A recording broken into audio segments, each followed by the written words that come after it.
தமிழர்களின் number 1 choice Tamil Matrimony. Mister Gold கடலை எண்ணெய் தான் வாங்குறேன். ஏன் தெரியுமா? சாதாரண ஆயிலை விட சமையல் டேஸ்டாவும் இருக்கும், ஹெல்தியாவும் இருக்கும். மணப்பெண்ணின் பிரத்யேகமான திருமணம் விவாஹா தி சென்னை சில்க்ஸ். சொர்க்கம் அப்படிங்கிறது எங்கே இருக்கு? நான் சின்ன வயசுல ஒரு 12 வயசு இருக்கும். நான் தூங்கிட்டு இருந்தப்ப விடியக்காலம் அது ஒரு 3 மணி அந்த ரேஞ்சில் இருக்கும். என்னை வந்து 2 தேவதூதர்கள் இப்படி 2 ஷோல்டரையும் பிடிச்சி தூக்குறாங்க. தூக்கிட்டு கூட்டிட்டு போன வேகத்தை விட அவங்க திரும்ப என்னை ரிட்டர்ன் கூட்டிட்டு வந்த வேகம் பல மடங்கு கொண்டு வந்து கிட்டத்தட்ட ஒரு 12 அடி இருக்கும் என் வீட்டுக்கும் அந்த வானத்துக்கும். அங்கிருந்து மேல இருந்து என்ன பண்ணாங்கன்னா, சில நேரங்களில் தப்பு நடந்தாதான் நமக்கு ஒரு கதவே திறக்கும். இது நீங்க இப்பன்னு இல்லை, இந்த பூமிக்கும் அந்த கடவுளுங்கிற தன்மைக்கும் சொர்க்கத்துக்கும் ஒன்று வித்தியாசம். என்னன்னா, உயிர்னு ஒன்று இருக்கு இல்லையா, இந்த உயிரை யாரு கொடுத்தான்னா கடவுள். அவனுக்கு மரணம் அப்படிங்கிறது இருக்கா? இல்லை. ஏன் அவனுக்கு மரணம் அப்படிங்கிறது இல்லை அப்படின்னா, நீங்க பஜனையுமே எப்போ பாடுறீங்கன்னா பிரம்ம முகூர்த்தத்தில் பாடுறீங்க. இந்த மார்கழி மாதம்ங்கிறது அவனுக்கு விடிய காலம் பிரம்ம முகூர்த்தம். இது ரொம்ப அல்ட்ரா ஸ்லோ மோஷன்ல ஈயோட கண்களுக்கு தெரியும். அதனால நீங்க ஈயை அடிக்கவே முடியாது. மிருகத்துக்கு அவன் எந்த பரிணாமத்தில் இருக்காங்கிறத நமக்கு ஒரு டெஸ்ட் டிரைவ் கொடுத்துட்டு போயிருக்கான். இது ஈயே இப்படி இருக்குது. பார்க்கடல்ல பால் கடைஞ்சு அந்த அமிர்தத்தை அவங்க புசிக்கிற நாள் வரைக்கும் அவங்களுக்கு மரணம் என்பது தள்ளி தள்ளி போகும். இந்த சிவலிங்கத்தோட ரூபமே வந்து பிளாக் ஹோல் தான் அப்படின்னு சொல்றாங்க. அப்ப நம்ம சிவனையும் கடந்து தான் சொர்க்கத்துக்கு போகணும் அப்படின்னு நம்மள ஒரு புரிதல் அடைவதற்கு வழி. சிவன் எங்க இருக்கிறாருன்னா பிளாக் ஹோலுக்குள்ள இருக்கிறாருன்னு அர்த்தம்.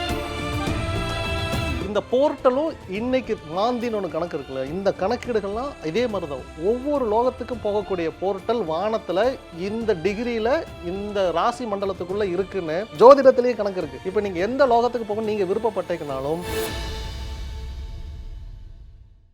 ஐபிசி பக்தி நேயர்களுக்கு இனிமையான நேரத்து வணக்கங்கள். இன்று நம்மோடு கேளக்கிய சித்தரனுடைய பிரதான சீடர் அஸ்ட்ரோ அசோகா அணிஞ்சிருக்கார். அவர்கிட்ட பல சந்தேகங்களை கேட்டு தெரிஞ்சுக்கலாம். சார் வணக்கம். கேளக்கிய சித்தர் நமோ நமக. பலருக்கும் இருக்கிற மிகப்பெரிய சந்தேகம் என்ன அப்படின்னு சொன்னால், சொர்க்கம் அப்படிங்கிறது எங்கே இருக்குது அப்படிங்கொண்டு.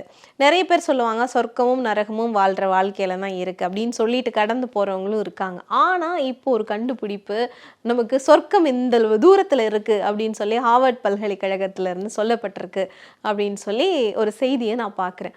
இது உண்மைதானா சார்? எப்படி, ஏன்னா அறிவியல் சார்ந்தும் இதை நிரூபிக்கிறதுக்கான சில விஷயங்கள் சொல்லப்படுது. இதை பற்றி நீங்கள் என்ன நினைக்கிறீங்க? இதை நான் உங்களுக்கு அறிவியல் சார்ந்து விளக்குறேன். அதுக்கு முன்னாடி என் வாழ்க்கையில் ஒரு சம்பவம் நடந்துச்சு, அதை உங்களுக்கு நான் சொல்லிடுறேன். நான் சின்ன வயசில் ஒரு 12 வயசு இருக்கும். நான் தூங்கிட்டு இருந்தப்போ விடியக்காலம் அது ஒரு 3 மணி அந்த ரேஞ்சில் இருக்கும். என்னை வந்து 2 தேவதூதர்கள் இப்படி 2 ஷோல்டரையும் பிடிச்சி தூக்குறாங்க. தூக்கிட்டு பறந்து போகிறாங்க.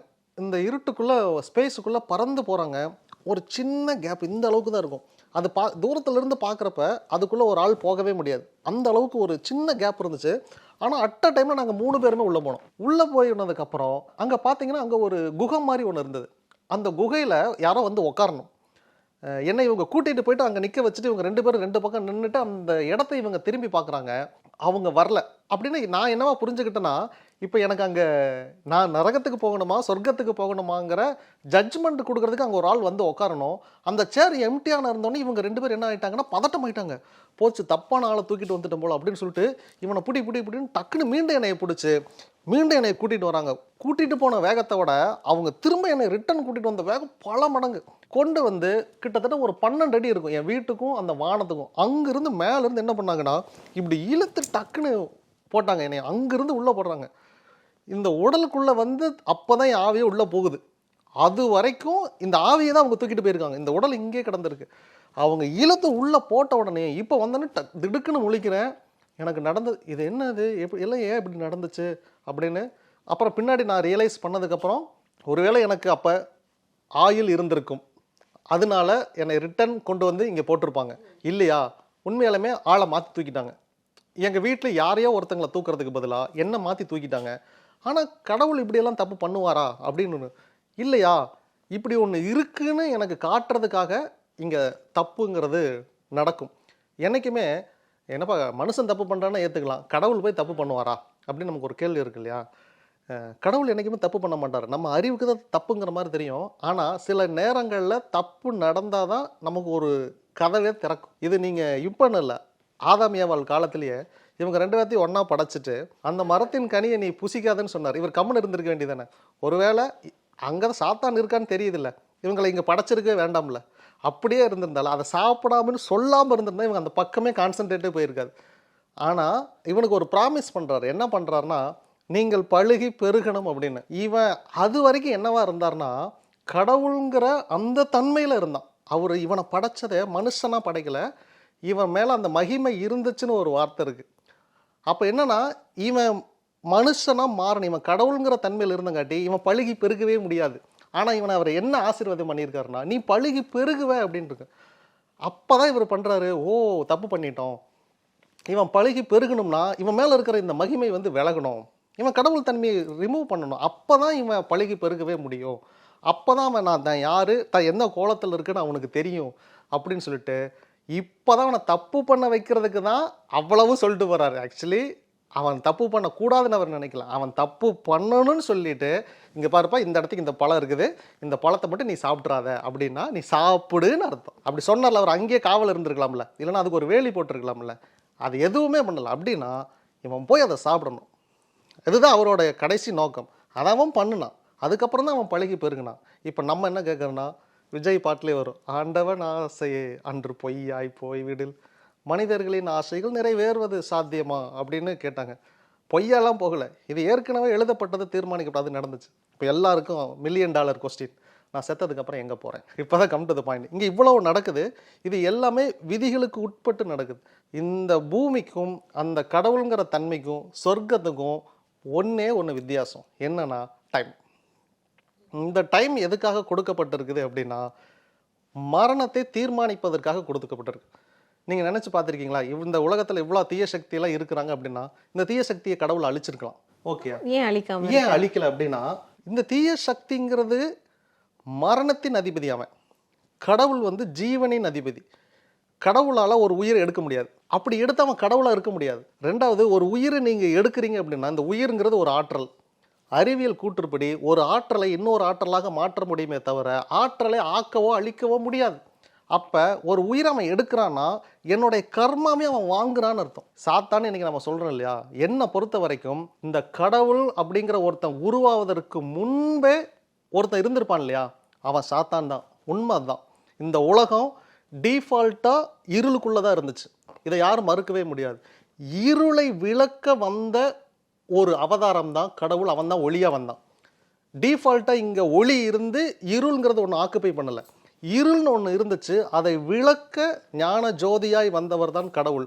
அப்போ கடவுளுக்கு முன்னாடி இந்த லோகத்தில் ஒருத்தன் இருக்கிறான் அப்படின்னா அவன் சாத்தான். இது என்ன சார் சொல்கிறீங்க, அப்போ கடவுளை விட மூத்தவரா அப்படி மூத்ததா அப்படி இருக்கு அப்படின்னு கேட்டால் எஸ், இட்ஸ் ட்ரூ.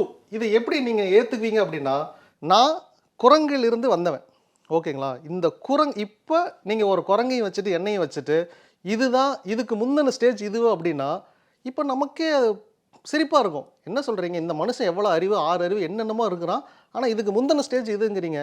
நீங்கள் நம்பலைனால அதுதான் நேசம். இதுதான் அறிவியல், வேதங்களும் இதுதான் சொல்லுது. அவர் ஒவ்வொரு நாளும் அப்படிங்கிறத படைச்சார் இல்லையா, அதற்கு காரணம் ஒரு நாள் அப்படிங்கிறது 1,70,000 ஆண்டுகள் ஒரு நாள். அங்கே எழுதப்பட்டிருக்கிறது ஒரு நாள். அந்த ஒரு நாள் அப்படிங்கிறதுக்கு 24 மணி நேரம் அப்படிங்கிற பொருள் அல்ல. இந்த 24 மணி நேரம் அப்படிங்கிற வார்த்தையெல்லாம் சமீபத்தில் இப்போ 150 ஆண்டுகளில் நம்ம கண்டுபிடிச்சது. இதுக்கு முன்னாடி இப்படி இல்லை. அது ஹிப்ரு, கிரேக்க, லத்தீன் மொழிகளில் எழுதப்பட்டது. அதுக்கு இதுக்கு எந்த அளவுக்கு சம்மந்தமே இல்லை. அதோட மீனிங் யுகம் அப்படின்னு அர்த்தம். இப்போ மீண்டும் டாபிக் வரும். இந்த உயிர்னு ஒன்று இருக்கு இல்லையா, இந்த உயிரை யார் கொடுத்தான்னா கடவுள். அவனுக்கு மரணம் அப்படிங்கிறது இருக்கா? இல்லை. ஏன் அவனுக்கு மரணம் அப்படிங்கிறது இல்லை அப்படின்னா, அவன் இந்த டைம் லூப்பில் சிக்கலை. இந்த மனுஷனுக்கு மரணம் அப்படிங்கிற ஒன்று இருக்குது. எதனாலன்னா இந்த டைமுக்குள்ளே இருக்குது. இந்த டைம்ங்கிறத நீங்கள் என்னவா புரிஞ்சுக்கணுன்னா, இப்போ இந்த பிரபஞ்சத்தில் டைம் ஓடிக்கிட்டு இருக்கு, ஆனால் நீங்கள் அதை காட்டவே முடியாது.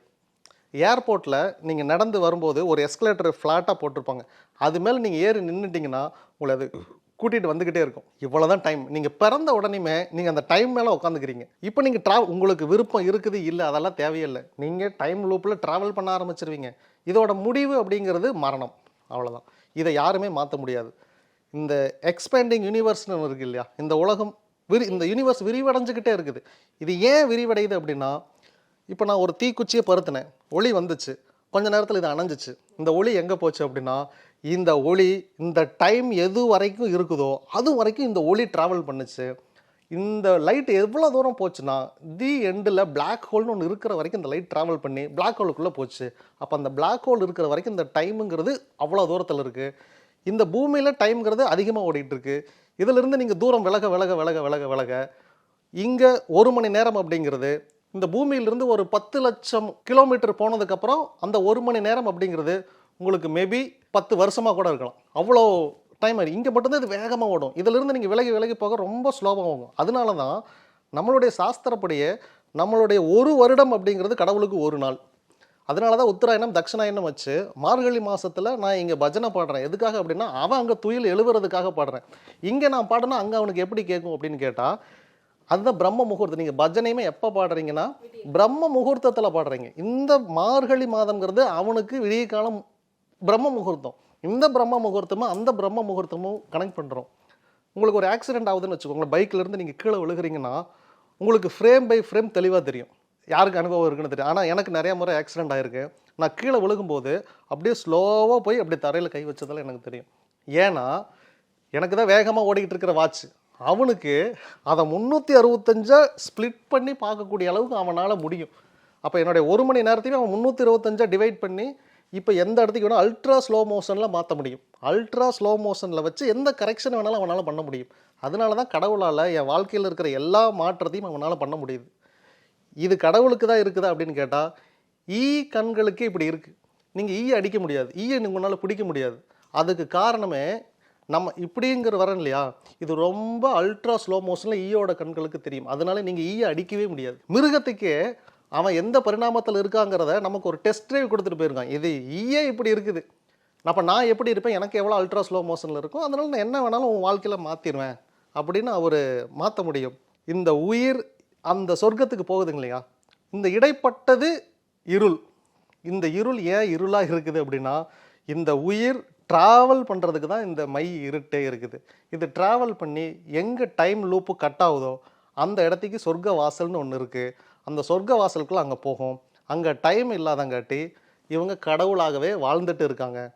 ஆனால் டைம் இல்லையே ஒழிய மரணம் என்பது ஒன்று அவங்களுக்கு உண்டு. இந்த மரணம் இவங்களுக்கு எப்போ தவிர்க்கப்படும் அப்படின்னா, நம்ம ஏற்கனவே நம்ம படிச்சிருக்கிறபடி பார்க்கடலில் பால் கடைஞ்சு அந்த அமிர்தத்தை அவங்க புசிக்கிற நாள் வரைக்கும் அவங்களுக்கு மரணம் என்பது தள்ளி தள்ளி போகும். இப்போ ஒரு தடவை அவங்க அமிர்தத்தை சாப்பிட்டாங்கன்னா 120 நாள் உயிரோடு இருப்பாங்க. 121வது நாள் மீண்டும் அவங்க சாப்பிட்றணும். சாப்பிடலன்னா இறந்துருவாங்க.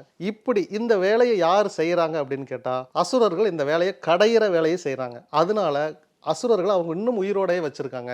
இதை நாம் செய்ய முடியுமான்னு கேட்டால், தேவர்களால் இந்த வேலையை செய்ய முடியாது. இதற்கு அதிகப்படியான உடல் உழைப்பு சக்தி வேணும்.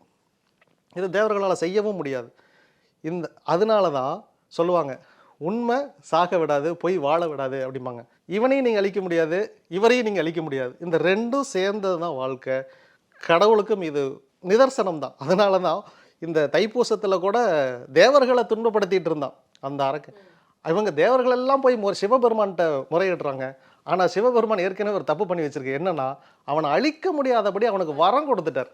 இப்போது யார் வரம் கொடுத்தாரோ அவர் மட்டும்தான் பூட்டை தயாரித்தவன் தானே சாவியை கொடுக்க முடியும். அவர் ஒரு சாவியை தயாரிக்க ட்ரை பண்ணுறார். ஆனால் இது எந்த காலம் ஆயிருச்சுன்னு பார்த்தீங்கன்னா, தட்சிணாயன் காலத்தில் ஆயிருச்சு. அங்கே அவங்களுக்கு நைட்டு இரவு பொழுது ஓடிட்டு இருக்கு. நம்ம தைப்பூசத்துலேயே நான் இதை சொல்லியிருப்பேன். சக்தி தானே அவங்களுக்கு வேல் கொடுத்தாங்க, ஏன் சிவன் கொடுக்கல அப்படின்னு கேட்டால், இதெல்லாம் எப்போ நடக்குதுன்னா நைட்டில் நடக்குது. அங்கே ஆடி மாதத்துலேயே பெண் தெய்வங்கள் வலிமையை வாங்கிட்டாங்க. இனி இரவு முழுவதும் பெண் தெய்வங்களுக்கு தான் சக்தி அதிகம். அதனால தான் பார்வதி தேவி அம்மார் அவர்களுக்கு சக்தி கொடுக்குறாங்க. தேவர்கள் ஒரு டே ஷிஃப்ட் மாதிரி தான். அவங்க பகல் டியூட்டி பார்க்குறாங்க, இவங்கெல்லாம் நைட் டியூட்டி பார்க்குறாங்க. இப்போ கடவுள் தூங்கும் வேலையில் என்னை காப்பாற்றணும் இல்லையா, அதுக்கு தான் என் முன்னோர்கள் இங்கேயே வராங்க. அவங்க ஏன் இங்கே வராங்க, ஏன் அவங்களை அங்கேயே வச்சிருக்க வேண்டியதானே, ஏன் அவங்கள ரிலீஸ் பண்ணாங்கன்னா, என்னை காப்பாற்ற என் முன்னோர்கள் வந்து இங்கே பூமியில் இருந்து இந்த 6 மாத காலம் என்னை காப்பாற்றிட்டு அவங்களுக்கு வேணுங்கிற சக்தி வாங்கிட்டு மீண்டும் விடியறதுக்குள்ளே அவங்க அங்கே போயிடணும். அப்போ இந்த பூமியில் சொர்க்கம்னு ஒன்று இருக்குது, நரகம்னு ஒன்று இருக்குது. அந்த கண்டுபிடிப்பில் வந்து அவங்க இத்தனை சைவர்கள்லாம் போட்டு இதுக்கப்புறம் சொர்க்கம் இருக்குது அப்படின்ற ஒரு கண்டுபிடிப்பு சொல்கிறாங்களா, அது எப்படி சொல்கிறாங்க சார்? இப்போ அதுதான் எனக்கு பெரிய கேள்வியாக இருக்குது. அதாவது இதை உங்களுக்கு சொல்லணும் அப்படின்னா, நீங்கள் சின்ன வயசில் சைன் தீட்டா காஸ் தீட்டெல்லாம் படிச்சிருக்கீங்க இல்லையா? இப்போ இந்த தீட்டாலாம் எதுக்கு அப்படின்னு பார்த்தீங்கன்னா, இந்த முதல்ல இது எதுக்கு என்கிட்ட வந்து ஒரு பொண்ணு கேட்டா, என்னன்னா சார் நீங்கள் என்னோட பிஹெச்டியில் கூட என்னோட ப்ரொஃபஸர் இந்த அளவுக்கு எக்ஸ்ப்ளனேஷன் பண்ணலை, பட் உங்கள் சில வீடியோக்கள் பார்த்தா நீங்கள் இவ்வளோ பிரமாதமாக எக்ஸ்பிளைன் பண்ணுறீங்க, நீங்கள் என்ன பண்ணுங்கள், எனக்கு இந்த sine theta cos theta tan theta differentiate இன்டெக்ரலை மட்டும் எனக்கு எக்ஸ்பிளைன் பண்ணிடுங்க போதும், இது தெரியாமல் நான் ரொம்ப கஷ்டப்படுறேன், ஜோதிட ரீதியாக நான் விளக்கம் கொடுக்குறேன். இப்போ நீங்கள் கேட்டதுக்கு இங்கிருந்து அவ்வளோ கிலோமீட்டர் தொலைவில் சொர்க்கங்கிற ஒன்று இருக்குன்னு கண்டுபிடிச்சிங்க. எப்படி கண்டுபிடிச்சிங்க? எப்படி முடியும் அப்படின்னா இதுதான் சைன் தீட்டா. சைன் தீட்டானா என்னன்னா, இப்போ நீங்கள் ஒரு இது இந்த தீட்டாவை நீங்கள் எங்கே படிக்கிறீங்கன்னா முக்கோணவியலில் படிக்கிறீங்க, ட்ரிக்னாமெண்ட்ரியில் படிக்கிறீங்க.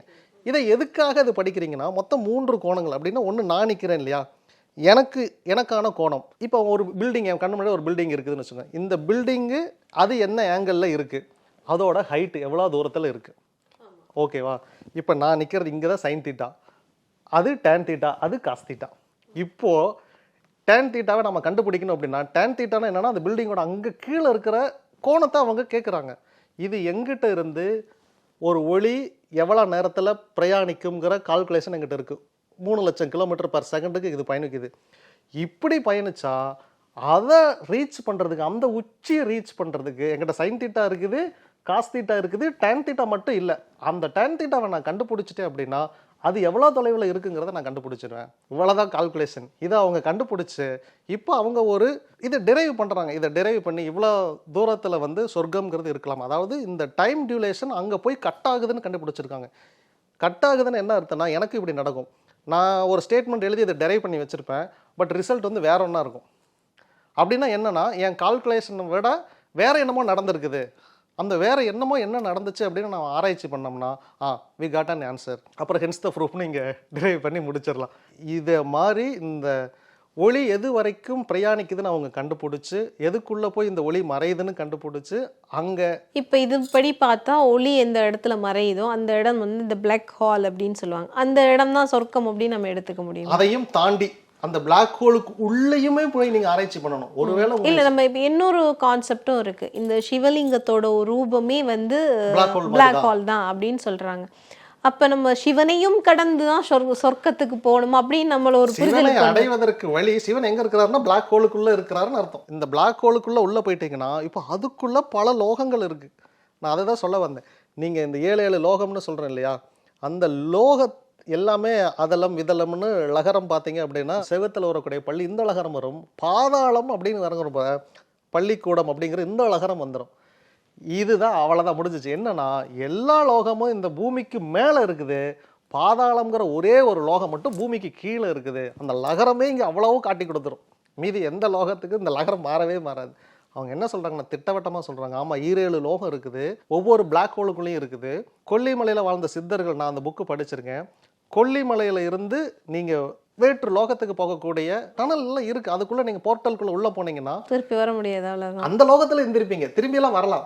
இதை வந்து இப்ப ராகு கேது நம்ம சொல்றோம் இல்லையா, ராகு கேதுங்கிறது எங்கேயுமே இல்லை, அது ஒரு நிழல். அந்த நிழல் எங்க இருக்குதுன்னு இன்னைக்கு தேதிக்கு அவர் விருச்சக லக்னத்துல இருக்குது இந்த ராகுங்கிறது அப்படின்னு நான் கண்டுபிடிக்கிறேன். அப்புறம் சனியில இருக்குது, மகரத்துல இருக்கு அப்படின்னு நான் கண்டுபிடிக்கிறேன். இந்த நிழல் மாதிரி இந்த போர்ட்டலும் இன்னைக்கு மாந்தின்னு ஒன்று கணக்கு இருக்குல்ல, இந்த கணக்கீடுகள்லாம் இதே மாதிரிதான். ஒவ்வொரு லோகத்துக்கும் போகக்கூடிய போர்ட்டல் வானத்துல இந்த டிகிரியில் இந்த ராசி மண்டலத்துக்குள்ளே இருக்குன்னு ஜோதிடத்திலேயே கணக்கு இருக்குது.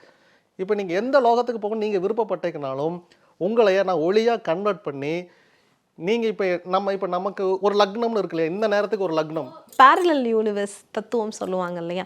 இப்போ நம்ம இந்த லோகத்தில் நம்ம இப்போ தாட்சாயணி இருக்கிற ஒருத்தர் பேரலல் யூனிவர்ஸில் வேற இதே தாட்சாயணியாக இருப்பாங்களா, அல்லது அவங்க எப்படி இருப்பாங்க?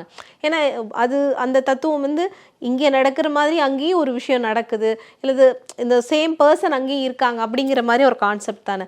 அப்போ இப்படி 7 லோகம் இருக்கணும், இந்த 7 லோகத்துலேயும் இந்த பர்சன் இருப்பாங்களா அப்படிங்கிற ஒரு கேள்வி எனக்கு இப்போ வருது. நீங்கள் ஒரே லோகத்தில் தான் இருப்பீங்க, நீங்கள் 7 லோகத்தில் இருக்க மாட்டீங்க. பேரலல் யூனிவர்ஸுங்கிறது என்னன்னா, இதை நான் ஏற்கனவே டைம் ட்ராவல் எக்ஸ்பிளைன் பண்ணியிருக்கேன். இப்போது உங்களுக்கு வயசு வந்து ஒரு 33ன்னு வச்சுக்கோங்க. உங்களுடைய 16 வயசில் ஒரு மாற்றம் நடத்தணும். 16 வயசில் நீங்கள் 10th எடுத்த மார்க்கை இன்னும் ஒரு 50 மார்க் நான் சேர்த்தி போடணும்னு நான் இப்போ நான் முடிவு பண்ணிட்டேன் அப்படின்னா, உங்ககிட்ட இருந்து எவ்வளவு தொலைவு போனால் அங்கே இருந்து நான் பார்க்கும்போது உங்களுக்கு 16 வயசு இருக்குமோ அவ்வளோ தொலைவு நான் போய் நின்று அங்கே பார்த்தேன்னா உங்களுடைய 16 வயசு தாட்சாயினி மட்டும்தான் என் கண்ணுக்கு தெரிவிங்க. என்னால் தான் உங்கள் வாழ்க்கையில் எல்லாமே மாற்ற முடியுமே. ஏன்னா எனக்கு தான் உங்களுடைய ஒரு வருடம்ங்கிறது எனக்கு ஒரு நாள் தானே. அப்போ எல்லா சேஞ்சஸுமே நான் அங்கே மாற்றிடுவேன். அங்கே மாற்றினாலும் இங்கே மாறிடும். உங்களுக்கு தெரியாது. உங்களுக்கு இதில் நான் டைமில் என்ன மாற்றினாலும் இதை உங்களால் உணரவே முடியாது. நான் இப்படி மாற்றுறேன்னு சொல்கிற வரைக்கும் உங்களுக்கு இது புரியாது. இது எப்படின்னு நான் ஏற்கனவே சொல்லியிருக்கேன். ஆமா, சூரியனுடைய ஒளி நீங்க இப்ப பார்க்கக்கூடிய சூரியன் 8.2 நிமிடங்களுக்கு முன்னாடி என்ன இருந்துச்சோ அந்த சூரியனை பாக்குறீங்க. அப்ப இதே மாதிரி இத்தனை 16 வருடங்களுக்கு முன்னாடி போகணும் அவ்வளவு டிஸ்டன்ஸ்ல போய் பார்த்தனா இவ்வளவுதான் டைம் லூப். அப்பனா நீங்க வேற யூனிவர்ஸ்ல இல்ல, இதே யூனிவர்ஸ்ல இதே தான் பாக்குறீங்க. டைனோசரை இன்னைக்கு பார்க்க முடியுமா அப்படின்னு கேட்டா எஸ். நீங்கள் ஒரு 193 மில்லியன் ஒளி ஆண்டுகளுக்கு முன்னாடி தூரத்தில் போய் நின்று அங்கே ஒரு டெலஸ்கோப்பை வச்சு இல்லைனா வெப் டெலஸ்கோப் வச்சு இந்த பூமி ஜூம் பண்ணி பார்த்தீங்கன்னா இங்கே வாழ்ந்த டைனோசர் உங்களுக்கு தெரியும். இது டைம் ட்ராவல், அவ்வளோதான். இந்த டைம் ட்ராவல் எல்லாமே சாத்தியம்.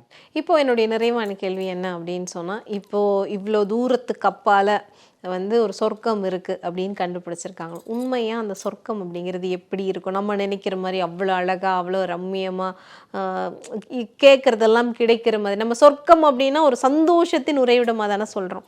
உங்களுடைய பார்வையில் இந்த சொர்க்கம் அப்படிங்கிறது என்ன, அது எப்படி இருக்கும்? இந்த பூமிக்கான நினைவுகள் எதுவுமே அங்கே இருக்காது. நீங்கள் அங்கே என்ன தன்மையில் இருப்பீங்கன்னா நீங்கள் கடவுள் தன்மையில் இருப்பீங்க. நீங்கள் ஆணும் அல்ல, நீங்கள் பெண்ணும் அல்ல. இது இல்லாத ஒரு தன்மையில் நீங்கள் இருப்பீங்க. நீங்கள் மல்டிபிள் ஆக முடியாது. அந்த லோகத்தில் இறை சிந்தனையை தவிர வேறு எந்த சிந்தனையும் உங்களுக்கு கிடையாது.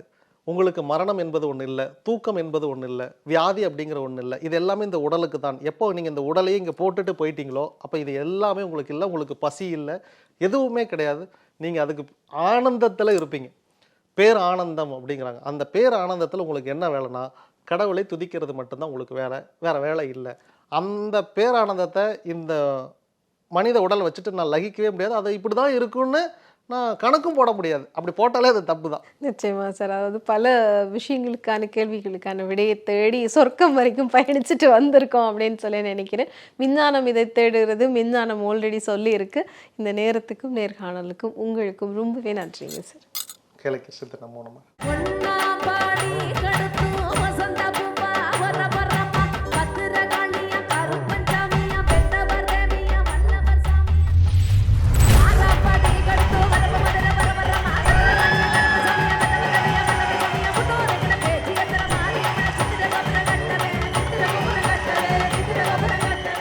தமிழர்களின் number 1 choice Tamil Matrimony. Mister Gold கடலை எண்ணெய் தான் வாங்குறேன். ஏன் தெரியுமா? சாதாரண ஆயிலை விட சமையல் டேஸ்டாவும் இருக்கும், ஹெல்தியாவும் இருக்கும். மணப்பெண்ணின் பிரத்யேகமான திருமணம் விவாஹா தி சென்னை சில்க்ஸ்.